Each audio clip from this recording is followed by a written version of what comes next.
Oke, masih semangat ya teman-teman ya untuk kita melanjutkan lagi dalam membuat activity diagram use case login ya. Terakhir kita ini sudah punya simbol-simbol ataupun activity ya yang ada di diagram ini. Selanjutnya kita akan menghubungkan masing-masing garisnya ya, aliran kegiatannya dari awal sampai dengan akhir ya. Nah, kita sudah punya ya, kita akan menghubungkan garisnya seperti ini sesuai dengan alur cerita yang ada pada bagian skenarionya tadi ya. Nah, oke. Ini adalah beberapa skenario yang ada pada Sispo ATK ya. Ini skenario loginnya. Nah, kita akan buat seperti ini ya. Kita lanjutkan. Jadi setelah pertama usernya membuka aplikasi, selanjutnya sistem akan bereaksi menampilkan form login. Kemudian di sini akan ada input user dan password ya, sesuai dengan aliran ceritanya. Setelah di input username dan passwordnya ya, akan ada dua pilihan nantinya ya, yaitu akan diklik login ataupun akan diklik cancel ya.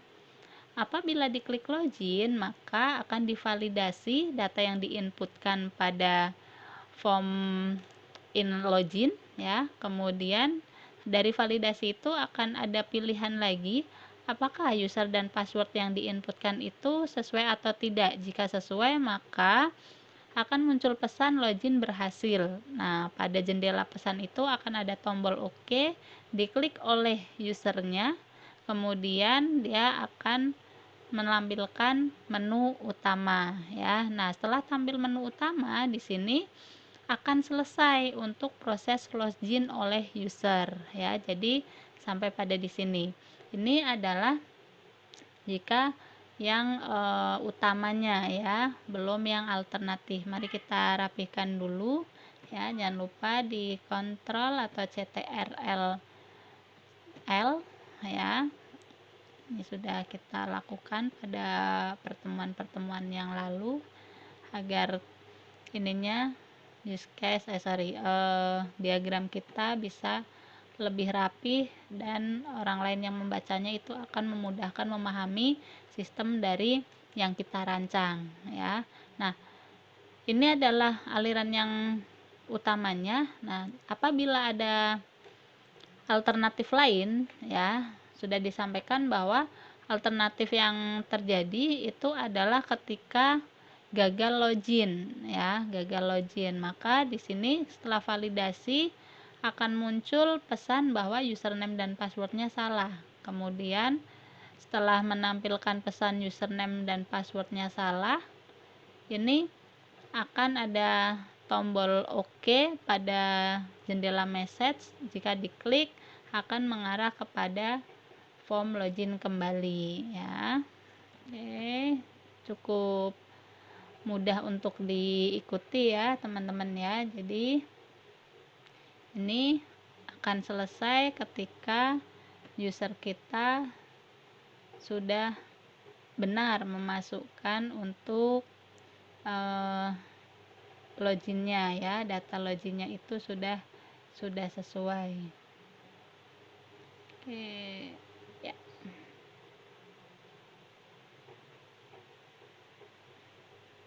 Nah, oke ya, jangan lupa ini dipresisikan ya, dipresisikan. Nah, ini sudah selesai teman-teman untuk activity diagram kita ya.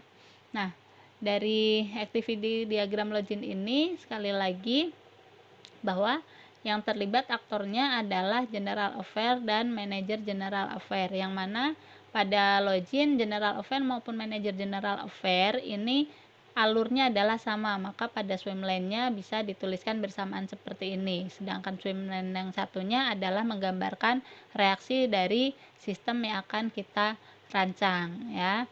Nah, di sini sudah selesai apabila si sistem sudah menampilkan menu utama. Jadi use case ini selesai ketika sistem menampilkan tampilan menu utama ya. Nah, properti kita teman-teman ada di sebelah kanan apabila kita telah membuat beberapa, misalnya cukup banyak ya. Ini adalah use case ya.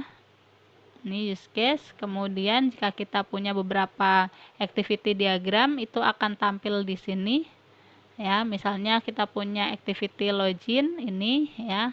Kemudian ini kalau kita mau buat activity untuk warna ya. Kemudian kita juga punya yang contoh ya, ini tadi contoh yang barusan kita buat. Di sini akan terlihat beberapa ya. Ada beberapa activity-nya di sini ya. Ada buka aplikasi ini, kemudian ada input password, kemudian ada cancel ya, klik OK, beberapa sampai dengan ke menu utama. Jadi di sini semuanya ada. Dan ini inisialnya ya, inisial state-nya kita punya satu, decision ya, kita punya 2 decision di sini ya. Kemudian ada final state. Nah, ketika decision untuk memudahkan pembaca kita dalam memahami sistem yang dirancang, biasakan ada keterangannya ya. Di sini misalnya klik yang mana ya, jika iya atau tidak, yes or no ya, true or false gitu ya. Jadi kita tambahkan, kita klik aja line ini, double klik, kemudian ya, artinya ketika user input username dan password, ya dia pilih login ya. Ini jika kondisi yang tidak, cukup teman-teman double klik aja. Begitu sama juga untuk validasi ya. Ini untuk yang gagal validasi, ini untuk yang berhasil ya, jika loginnya berhasil ya. Ini teman-teman untuk pembelajaran kita pembuatan diagram use case. Nah, karena diagram use case ini biasanya nanti akan ditampilkan ke yang lainnya ya, misal akan diekspor ke Word atau akan disisipkan di dalam PowerPoint dan sebagainya. Kemarin kita sudah mempelajari dengan cara copy paste. Sekarang kita akan mencoba untuk ekspor ya. Maka di sini teman-teman setelah disimpan, jangan lupa disimpan, kemudian kita pilih ekspor untuk diagramnya ya, atau shift CTRL-D. Klik ekspor ya. Nah, pilih tipenya ya, mau bitmap, JPEG dan lain sebagainya. Misalnya namanya contoh diagram login. Nah, ini ada di misalnya ada di desktop atau di slide pembelajaran kita ya. Maka kita akan punya hasilnya. Kita cek ya. Nah, ini di slide-nya. Nah, kita punya gambarnya tadi adalah contoh ya, mana tadi ya. Nah, ini ya, contoh login ya. Maka ini dalam bentuk gambar, teman-teman bisa sisipkan ke dokumen yang diperlukan ya. Demikian teman-teman, semoga bermanfaat untuk pembelajaran pembuatan activity diagram kita. Teman-teman bisa lanjutkan untuk latihan ya, beberapa activity diagram yang sudah terlampir pada filenya ya, untuk misalnya membuat activity diagram karyawan, kemudian membuat activity untuk diagram laporan master dan lain sebagainya ya. Di sini ada yang mulainya dari sistem dulu ya, ada juga yang mulainya dari general affair. Jadi di sini tidak selalu general affair dan manajernya, bisa juga hanya salah satu aktor ya.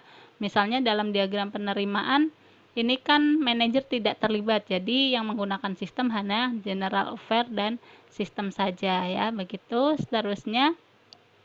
Selamat mencoba, selamat berlatih. Mudah-mudahan senantiasa semangat untuk mengikuti pembelajaran kita. Sampai jumpa pada pertemuan berikutnya. Assalamualaikum warahmatullahi wabarakatuh.